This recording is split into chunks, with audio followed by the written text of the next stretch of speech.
Добре, Бока, кажи ли сега, какво ще стане, ако те вкарат в полицията? Какво ще ме вкарат в полицията, бе?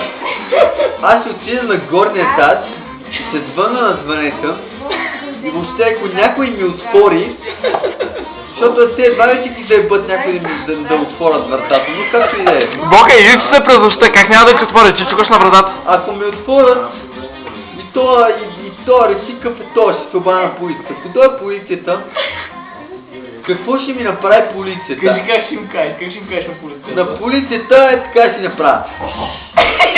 Айде! Айде! Ти там... Полиция!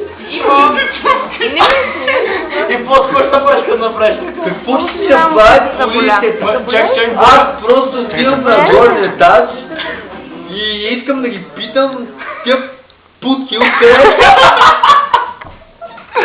Ти откъде мислиш, че са? Еба съм ги откъде. Какво ме Това ще ги питаш. Аз искам да ги да знам откъде са тия путки, разбираш? Ако дойде полицията, ти какво ще ме питат? Ти какво правиш толкова? И аз ще ми кажа, какво толкова правя? Отивам на горен етаж да ги питам те откъде. Какво толкова грешно правя? Не, на полицията така, я покажи пак, какво ще им направиш, кажи какво ще направиш. Това ще ми правя. И после? И после най-много да ме вкарат у полицията. Добре, ако те вкарат в полицията, какво ще направиш?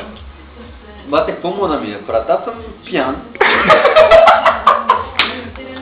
И се занимават с някакъв муглю като мен. Какво ще ми кажат, бате? Кой ти обаче си лега? Това ще ми кажат. Не е лега. Хой пика и си лега, това ще ми кажат.